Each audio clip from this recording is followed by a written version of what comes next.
Israel take control of all of Gaza. We intend to, in order to. ইসরায়েলের প্রধানমন্ত্রী Benjamin Netanyahu Fox নিউজে দেওয়া এক বিশেষ সাক্ষাৎকারে গাজা উপত্যকা নিয়ে তার সরকারের ভবিষ্যৎ পরিকল্পনা স্পষ্ট করেছেন। তিনি বলেন, উই ইন্টেন্ড টু, অর্থাৎ আমরা দখল করতে চাই। যখন সাংবাদিক প্রশ্ন করেন ইসরায়েলকে গাজা পুরোপুরি দখল করবে কিনা, নেতানিয়াহু আরও যোগ করেন, ইসরায়েল গাজা দখল করলেও স্থায়ীভাবে শাসন করতে চাই না। তার ভাষায়, আমরা এটিকে রাখতে চাই না, আমরা শুধু একটি নিরাপত্তা সীমান্ত চাই, আমরা শাসন করতে চাই না, কেবল নিরাপত্তা নিশ্চিত করতে চাই। তিনি জানান, গাজার নিয়ন্ত্রণ পরবর্তীতে এমন এক আরব বাহিনী বা আঞ্চলিক শক্তির হাতে তুলে দেওয়া হবে যারা সেখানে স্থিতিশীল সিভিল শাসন ব্যবস্থা গড়ে তুলতে পারবে।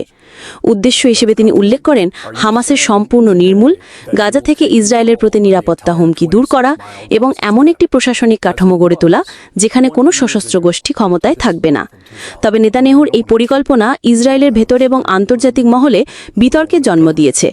ইসরায়েলি সেনাপ্রধান এই পদক্ষেপকে ঝুঁকিপূর্ণ বলে মন্তব্য করেছেন, আর ফিলিস্তিনি কর্তৃপক্ষ আন্তর্জাতিক সম্প্রদায়কে হস্তক্ষেপের আহ্বান জানিয়েছে।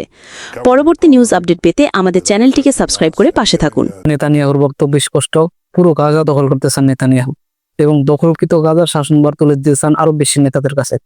এ পর্যন্ত প্রায় 75% গাজার অলরেডি ইসরায়েল দখল করে ফেলাইছে, বাকি আছে মাত্র 25%। গাজার 75% দখল করতে ইসরায়েল প্রায় 60,000 ফিলিস্তিনদের হত্যা করে। তারও প্রশ্ন হচ্ছে, গাজার 25% দখল করতে ইসরায়েল আরো কত ফিলিস্তিনদের হত্যা করে।